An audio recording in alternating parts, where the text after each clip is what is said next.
When Mona Scott strutted into that meeting room, no one had a clue the storm she was about to drop.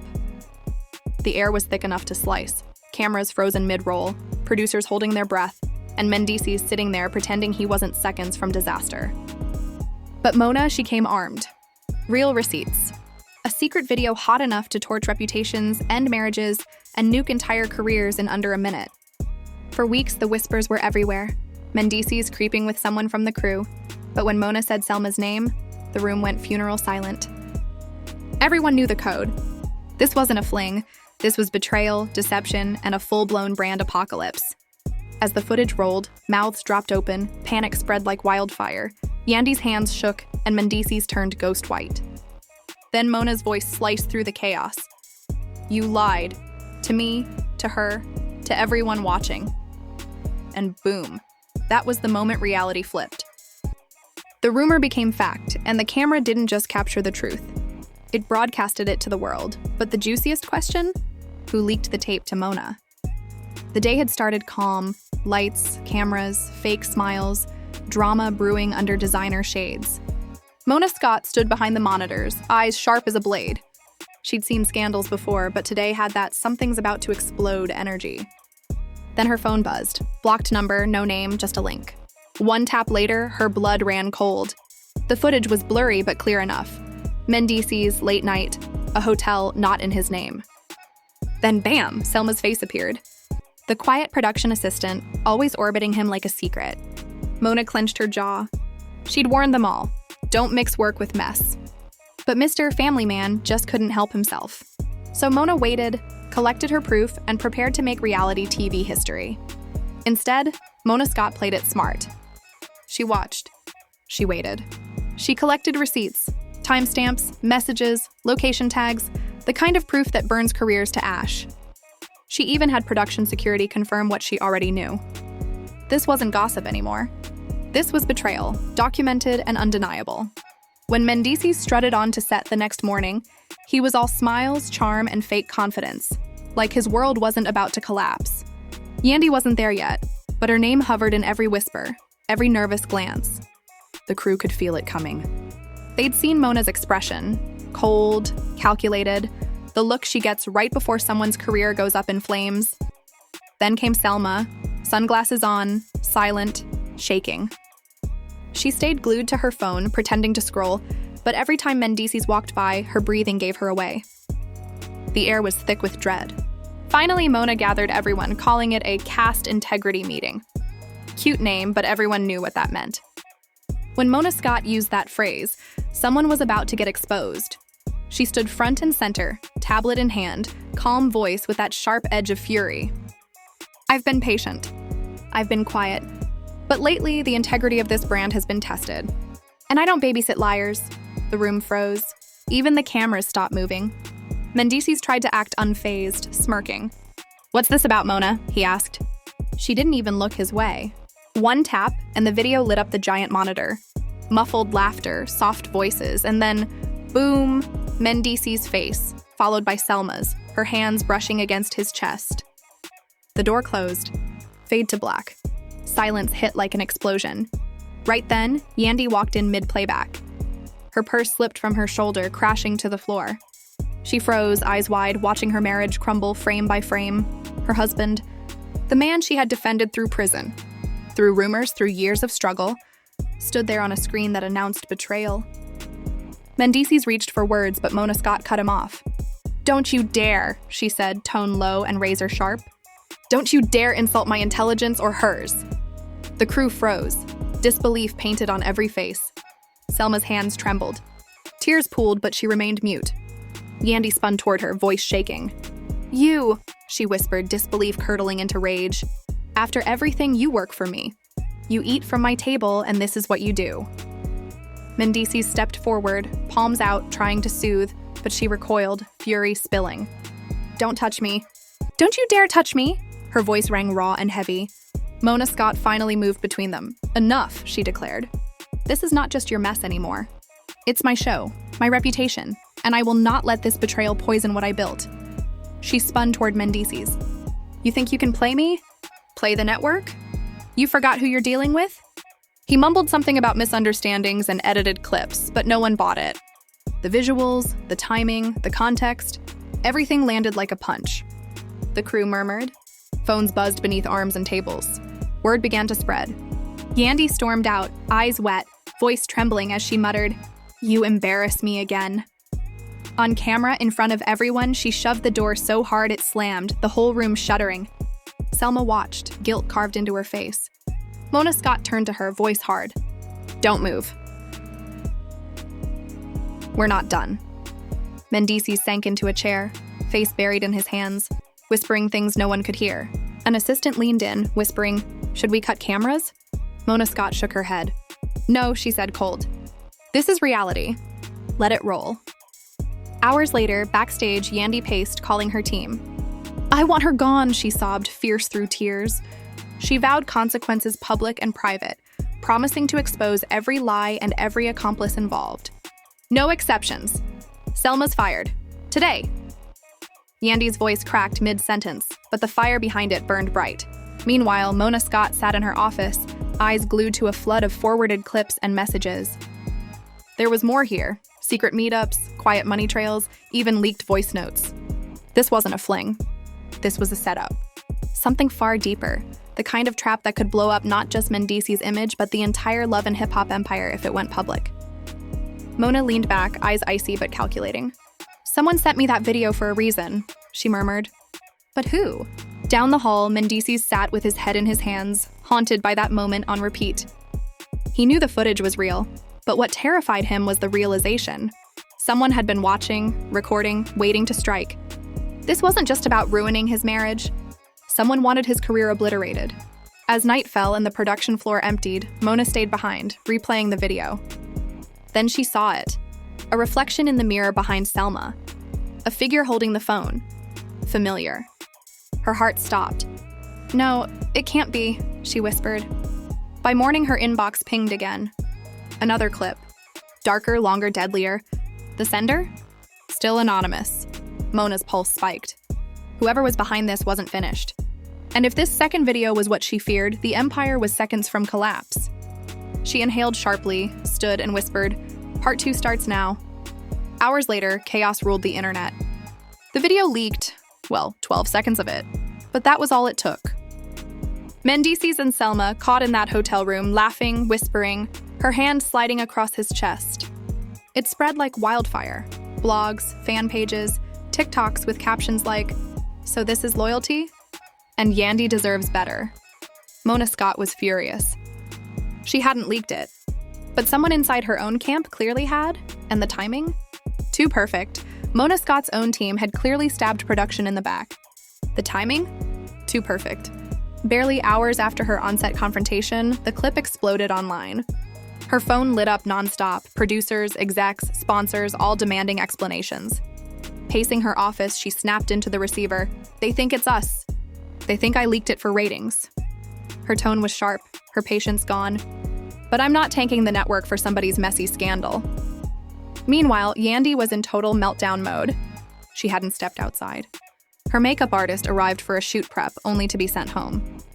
Cameras caught her through the window, crying, begging for space. On Instagram, she posted a black screen. Sometimes silence speaks louder than any lie. Within minutes, millions of likes. Comments flooded in. "Stay strong, queen. He doesn't deserve you. He doesn't deserve you."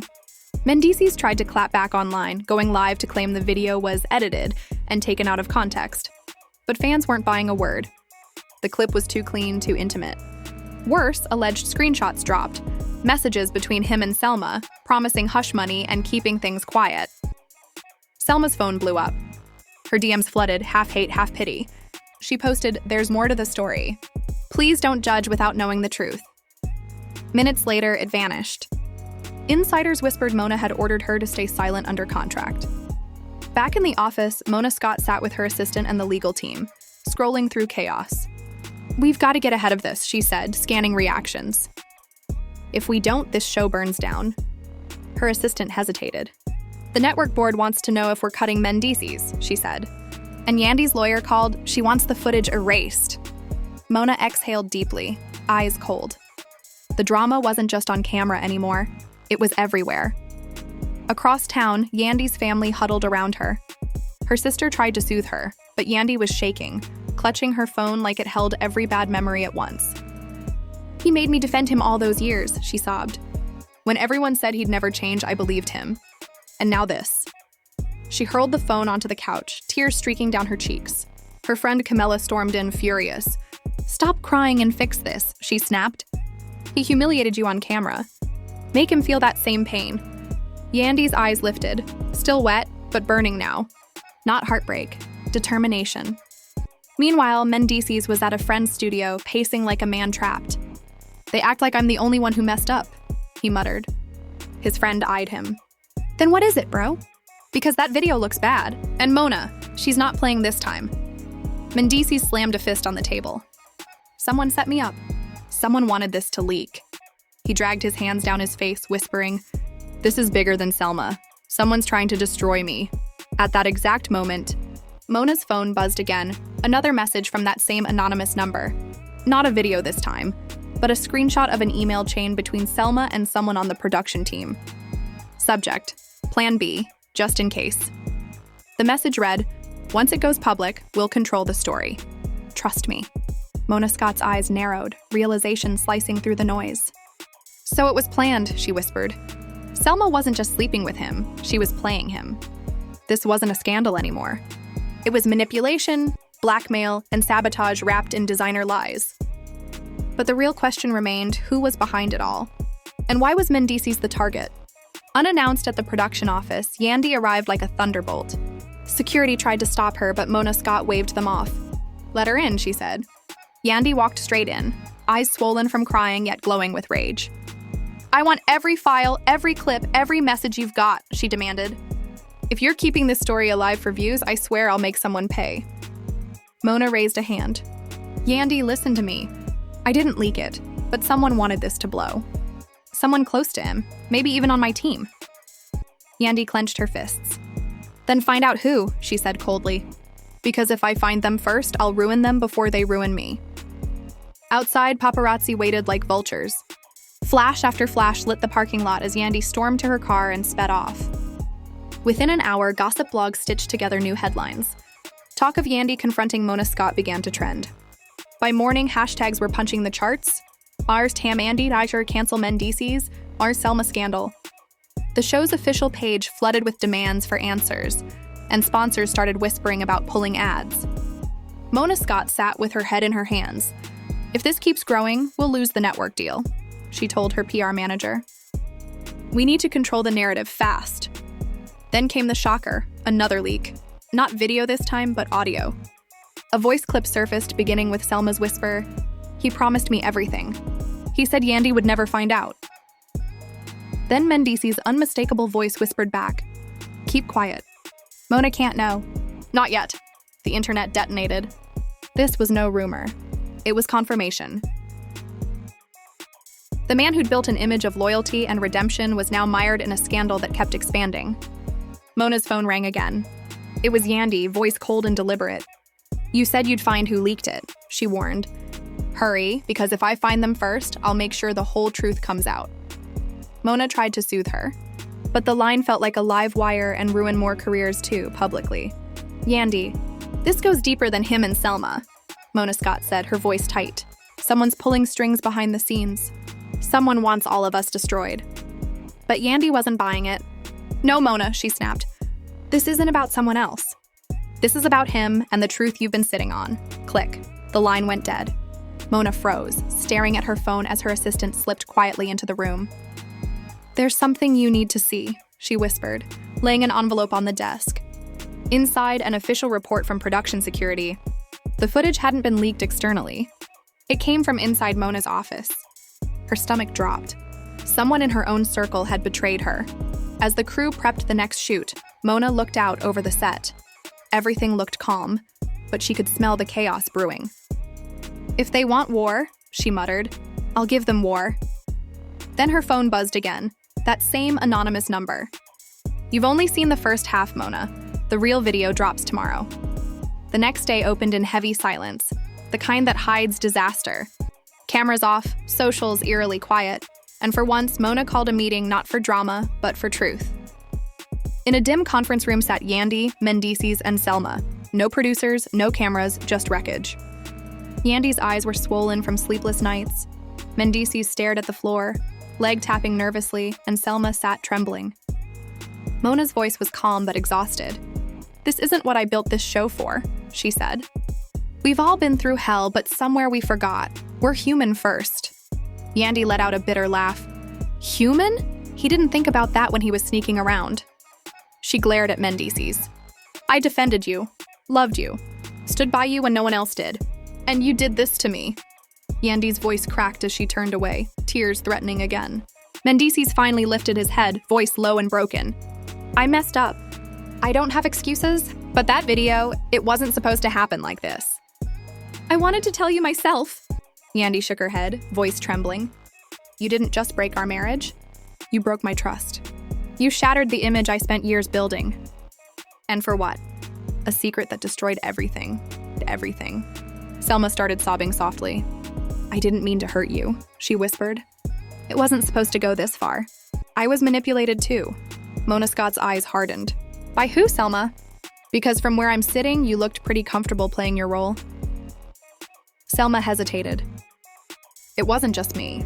Someone told me to keep it going, to keep him close, to record everything. They said it would protect me if things got ugly." Yandy froze. "Record everything?" She repeated, her tone sharp. "You mean that video wasn't an accident?" Selma nodded weakly. "They said it was just for proof. I didn't know they'd leak it." The room fell silent and cold. Mona leaned back, instincts kicking in. "So this was a setup," she murmured. "Someone used all of you for their own game." After a long pause, Yandy spoke again, her voice softer but tired. "I can't fix what's broken," she said. "But I can't live with this hate either. I just want peace, even if it means walking away from all of it." Mendeecees wiped his face, eyes red. "I'll do whatever it takes," he whispered. "Therapy, time apart, whatever you need. I just want my family back." Mona looked between them, her own eyes glassy, the weight of it all sinking in. "You both need to heal," Mona Scott said quietly. "Not for the cameras, not for the fans. For yourselves. Because this industry will eat you alive if you don't." Yandy nodded slowly, and for the first time, Mendeecees reached out, not for forgiveness, but for recognition. She didn't take his hand, but she didn't pull away either. As they stood to leave, Mona lingered, staring at her laptop's dark screen. She'd deleted the footage that morning, or so she thought.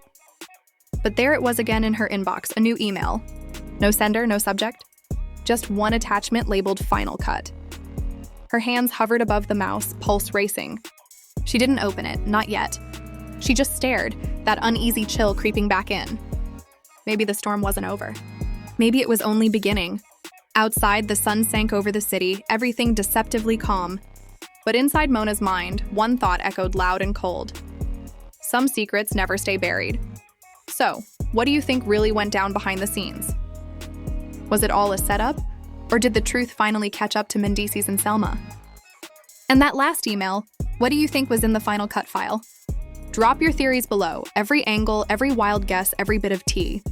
This saga isn't over yet, and the next chapter, it's going to blow the lid off everything. If you've been riding this chaos from the start, hit that like button, subscribe, and turn on notifications, because when the next truth drops, it's not just drama anymore. It's war. Comment below if you're ready for the leaked audio.